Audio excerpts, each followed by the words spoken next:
Welcome back to Pastor Emilie's Story Hour. We're reading The Woman in White by Wilkie Collins. This is part 32. We're still in the second epoch of the story. When I got back to the house, I had only a quarter of an hour to spare to put myself in order for dinner and to say 2 words to Laura before I went downstairs. "The letters are in Fanny's hands," I whispered to her at the door. "Do you mean to join us for dinner?" "Oh, no, not for the world." "Has anything happened? Has anyone disturbed you?" "Yes, just now, Sir Percival." "Did he come in?" "No, he frightened me by a thump on the door outside. I said, 'Who's there?'" "You know," he answered. "Will you alter your mind and tell me the rest? You shall. Sooner or later I'll wring it out of you. You know where Anne Catherick is at this moment." Indeed, I said, "I don't." "You do," he called back. "I'll crush your obstinacy. Mind that. I'll wring it out of you." He went away with those words. He went away, Marian, hardly 5 minutes ago. He had not found Anne. We were safe for that night. He had not found her yet. "You are going downstairs, Marian. Come up again in the evening." Yes. Don't be uneasy if I am a little late. I must be careful not to give offense by leaving them too soon." The dinner bell rang, and I hastened away. Sir Percival took Madame Fosco into the dining room, and the Count gave me his arm. He was hot and flushed, and was not dressed with his customary care and completeness. Had he, too, been out before dinner, and been late in getting back? Or was he only suffering from the heat a little more severely than usual? However this might be, he was unquestionably troubled by some secret annoyance or anxiety, which, with all his powers of deception, he was not able entirely to conceal. Through the whole of dinner he was almost as silent as Sir Percival himself, and he every now and again looked at his wife with an expression of furtive uneasiness, which was quite new in my experience of him. The one social obligation which he seemed to be self-possessed enough to perform as carefully as ever was the obligation of being persistently civil and attentive to me.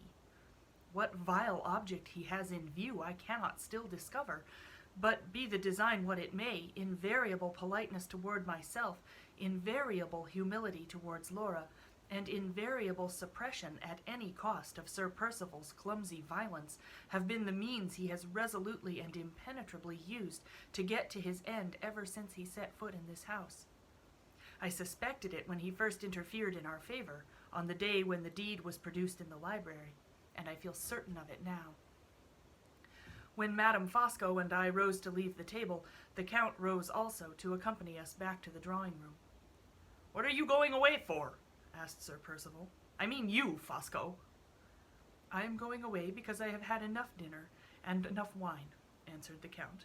"Be so kind, Percival, as to make allowances for my foreign habit of going out with the ladies as well as coming in with them." "Nonsense! Another glass of claret won't hurt you. Sit down again like an Englishman. I want half an hour's quiet talk with you over our wine." "A quiet talk, Percival, with all my heart, but not now, and not over the wine. Later in the evening, if you please. Later in the evening." "Civil," said Sir Percival savagely. "Civil behavior, upon my soul, to a man in his own house." I had more than once seen him look at the Count uneasily during dinner time, and had observed that the Count carefully abstained from looking at him in return. This circumstance, coupled with the host's anxiety for a little quiet talk over the wine, and the guest's obstinate resolution not to sit down again at the table, revived in my memory the request which Sir Percival had vainly addressed to his friend earlier in the day, to come out of the library and speak to him. The Count had deferred granting that private interview when it was first asked for in the afternoon, and had again deferred granting it when it was a second time asked for at the dinner table. Whatever the coming subject of discussion between them might be, it was clearly an important subject in Sir Percival's estimation, and perhaps, judging from his evident reluctance to approach it, a dangerous subject as well in the estimation of the Count. These considerations occurred to me while we were passing from the dining-room to the drawing-room. Sir Percival's angry comment on his friend's desertion of him had not produced the slightest effect. The Count obstinately accompanied us to the tea-table, waited a minute or two in the room, went out into the hall, and returned with the post-bag in his hands. It was then 8 o'clock, the hour at which the letters were always dispatched from Blackwater Park. "Have you any letter for the post, Miss Halcombe?" he asked, approaching me with the bag. I saw Madame Fosco, who was making the tea, pause, with the sugar tongs in her hand, to listen for my answer. "No, Count, thank you, no letters today." He gave the bag to the servant, who was then in the room, sat down at the piano, and played the air of the lively Neapolitan street song La Mia Carolina twice over. His wife, who was usually the most deliberate of women in all her movements, made the tea as quickly as I could have made it myself, finished her own cup in 2 minutes, and quietly glided out of the room. I rose to follow her example, partly because I suspected her of attempting some treachery upstairs with Laura, and partly because I was resolved not to remain alone in the same room with her husband. But before I could get to the door, the Count stopped me by a request for a cup of tea. I gave him the cup of tea and tried a second time to get away.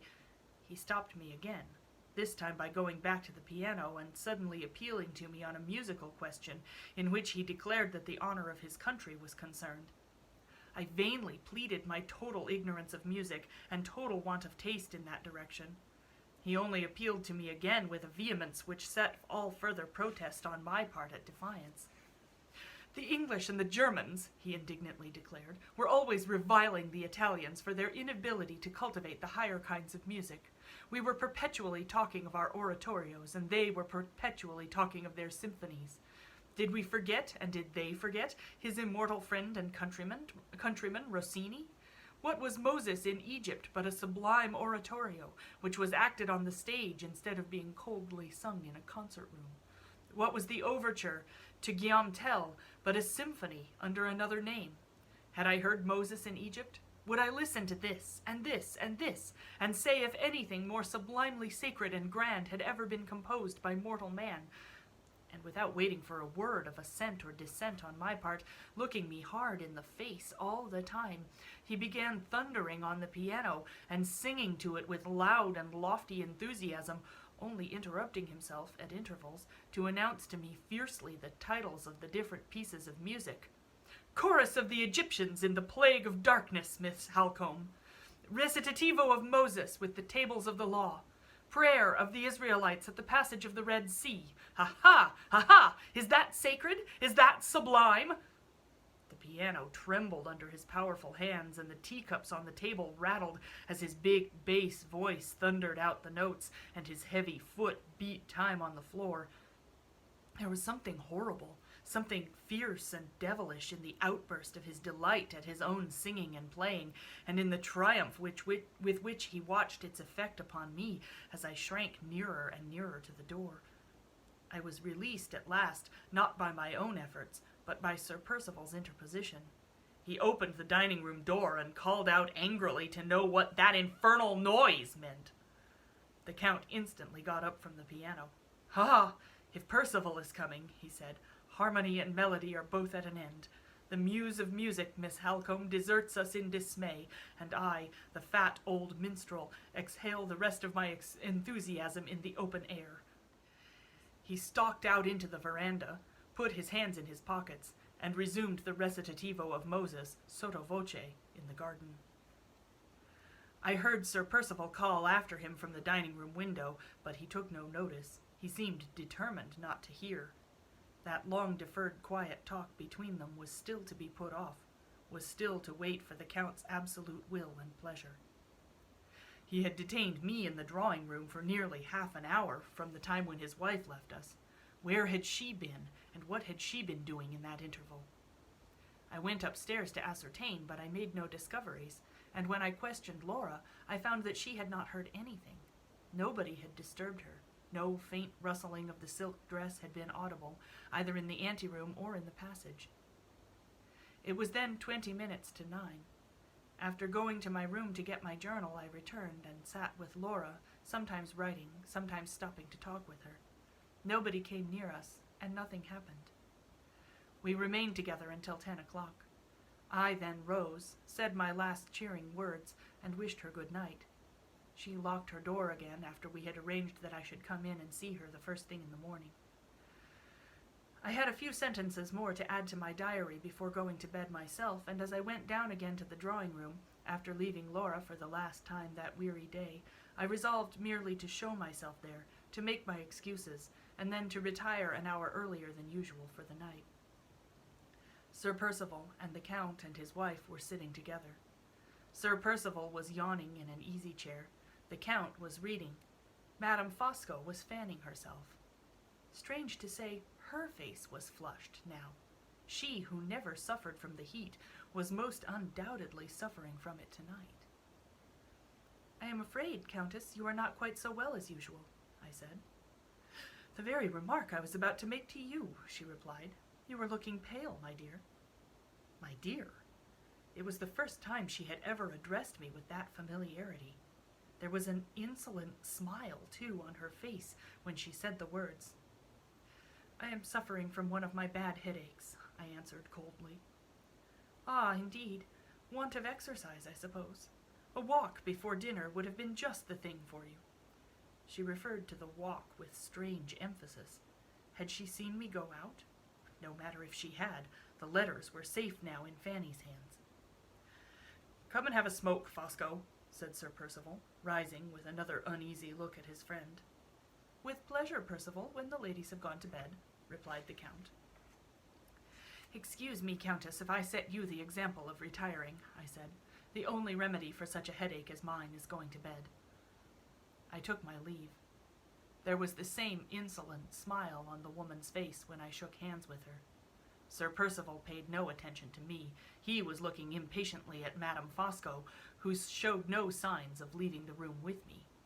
The Count smiled to himself behind his book. There was yet another delay to that quiet talk with Sir Percival, and the Countess was the impediment this time. Come back tomorrow for the next installment.